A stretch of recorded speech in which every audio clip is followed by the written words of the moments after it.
Hey guys, welcome back to another Matty Ice video. So today, Matty Ice doesn't talk much about his computer setup he uses for editing and some gaming, but he's had it here for a couple of years. I think this was 2017. What we've gotten here is a B350, just a standard Tomahawk, and this is paired with a original Gen 1 Ryzen CPU. There's my little sticker down there. This is a Ryzen 5 1600. The year is now 2020. We are actually 2 generations past this CPU. I mean, still, it does great. It can do some video editing. It plays a lot of games very well. It's got those great multi-cores and several threads. The 1600, in fact, I think we've got a 6-core 12 thread on that, and it's a 3.2 to a 3.6 boost, so it's very respectable. Still, didn't touch the Intels at the time, but for the price, you couldn't beat it. Now, I originally had paired this with, because these prices were crazy. Here's my original GPU that had been in this unit. We had an Aero ITX GeForce 1050 Ti from MSI.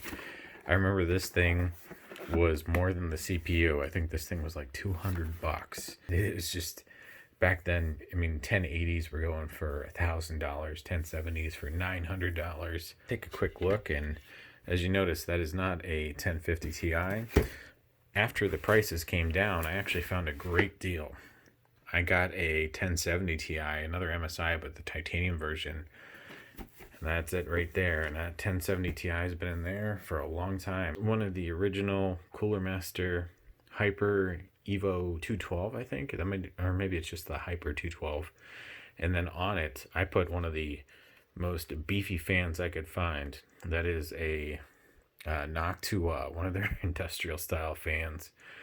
And not much has changed in this setup since I put that 1070 Ti in there. We are going to be getting a new motherboard and CPU in here. We're going to stick with the 1070 Ti for now.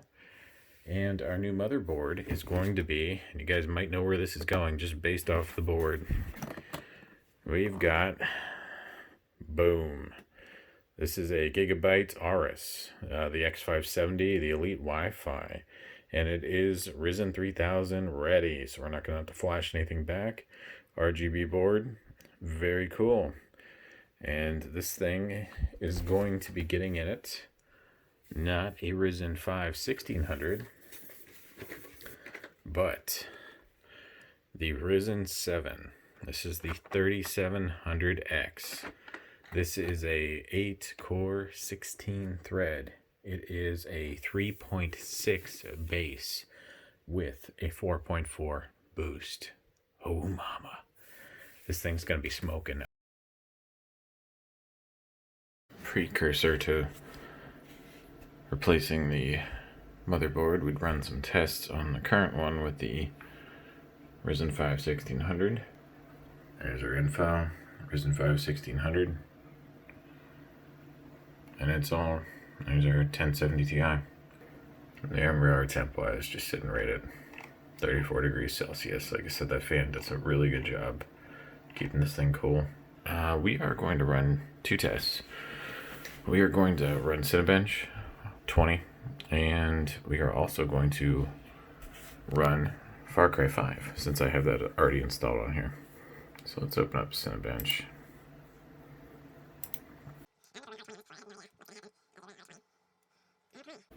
So we want to do a CPU test.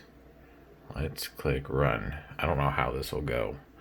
I've run R15, it did okay, but let's see how R20 does.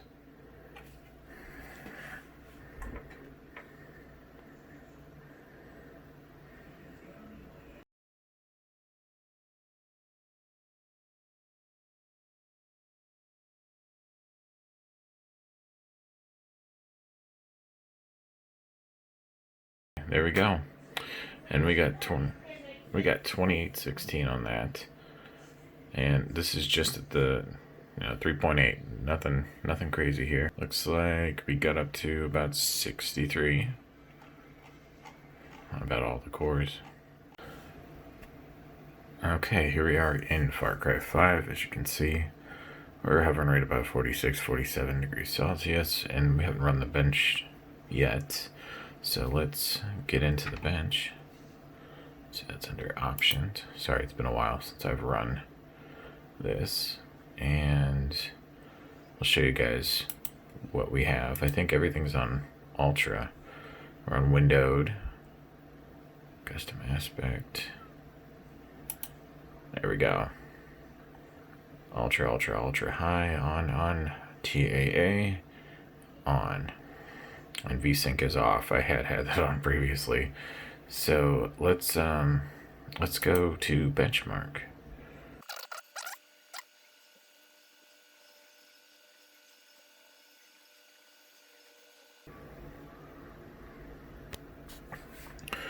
Okay, here's our end results. Minimum 67, average 91, max 121. And that actually went really good. I didn't see this thing get any higher. It might have gotten up to 48 at one point. Yeah, we hit 48, maybe 49. Looks like 40. Yep, no, we had a 50 in there. Okay, so still really, really good with that cooler I have on there. That Cool Master does a really good job. And we are gonna take this apart, put in the new board and processor, and see if we can't improve this performance. I mean, the 1600 is still more than capable, but let's see if we can't do better. Okay guys, we got the new board in, and there is the Ryzen 7 under that unicorn vomit Wraith spiral cooler. It's kind of loud and it revs up all the time, but it was a pretty easy install. And then same 1070 Ti down there. Nothing else changed except I did have to take out two of my fans because I don't mind the fingerprints all over that glass. Okay, and here we go. As you can see, we've got a Ryzen 7 3700, 8 core in there. It's not been overclocked at all. This is just running at the standard, or whatever it starts at. I think it's like 3.6. Let's see. Here's all our GPU info. Nothing there has changed. That remains the same.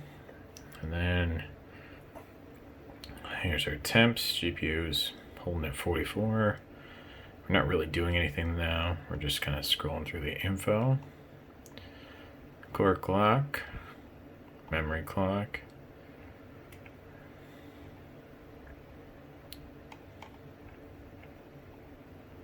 Okay, CPU temperature 42, 41. Seems to be going up and down between 40, you know. Or I think that's the new cooler working in the case, just figuring itself out. But yeah, everything looks pretty normal. I mean, as we scroll through, we get a couple spikes, but that's gonna happen. Okay, let's click run. This has a couple more cores than the other one, so let's move that.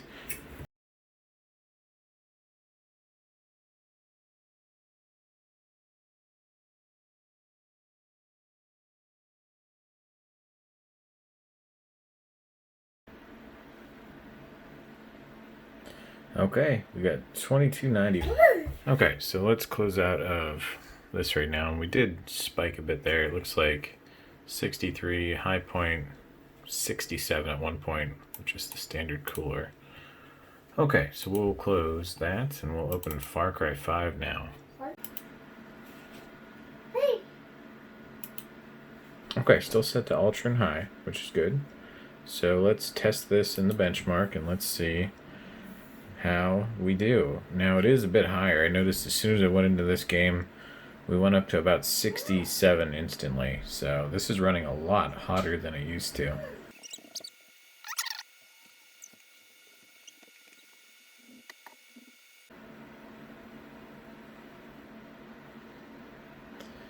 Okay, that one was a little all over the place. We had minimum frames of 82, average of 101, and then max of 121. And it looked pretty good, although I'm not a fan of those temperatures right there. The Wraith's cooler seems to be doing well, but it does not do as well as that Evo 212 that I had. I didn't really want to remount that thing. That thing is a pain in the neck to get on and off. So it looked good, but we got some temperatures that I'm not crazy about right now. And these fans are kind of annoying now. They're really revving up there to cool this thing down. And the Wraith's cooler seems fine, but I don't know. I think I'm gonna have to look into another solution. I don't want to go back to the 212. Maybe we'll look into an AIO or something and get a radiator. Issue being, this only has on the board, I believe, 4 total fan hookups. So I think if you really want to use the Wraith cooler, you kind of have to go in and optimize those profiles. And if you start overclocking this, you're probably going to want a more robust solution than the Wraith. Well, it's effective. It's not not the best, but you know, it's a free thing from AMD, so I can't really complain about that part.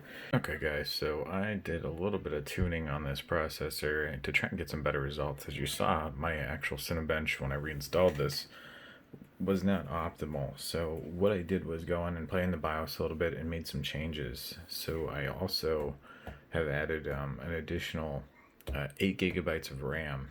I had previously two 8 sticks in here of 3000 Ripjaws, and from a prior build I'd had 8 gigabytes 2x4 of Ripjaws, also 3000. Now I tried this on my previous build with the Ryzen 5 and the B350 motherboard, and it would not recognize it. It just immediately crashed as soon as I tried to do, you know, the 4 sticks of RAM. So this time I added it and it took it, no problems. It seemed to actually like it, and it was running a little bit more efficiently. So I played with the processor and increased the speed. And if you can see right here, I had increased it at one point to 4 gigahertz stable and got a 4769 in Cinebench. And it was a little bit better in game for Far Cry, but it wasn't, you know, a huge improvement. I think like 7 to 10 frames on the average improved, and the low stayed about the same. I think it dipped down to like 92, 93 instead of in the 80s. So a little bit of playing around with these and you can definitely improve your performance. I also changed the fan profile so it's not quite as obnoxious. I'm trying though, I went down a little bit. I did increase the voltage. This thing recognizes at 1454, so 1.454 on the voltage, and I took it up one step to 1.466, and then I have tuned it down a little bit. I went to 3.85 gigahertz. Now this thing was running at 4.2, but I'd get a crash every now and then when it started to you know, go through Cinebench. It seemed like every second or third time it didn't want to run, and it just, you know, dumped me out. And then after that, the heating though, when I was at 4 and 4.2, was getting kind of ridiculous. Everything seemed to want to be at least 70, and I was doing some video editing and this thing got up to 86 Celsius, so I was like, oh god. So I took it down to 3.85, left the voltage alone, and let's see how this runs now. I don't know if we'll, you know, make it up to this 4769 that we had before, but let's see how 3.85 on the gigahertz does.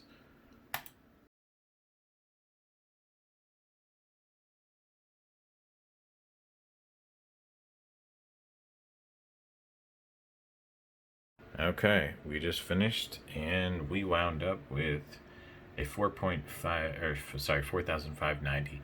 So about 200 under what we were at 4. I don't think that's bad. Now, I'm still concerned about the temperature, but we'll address that in a future video. Alright guys, thanks for watching. Have a good night.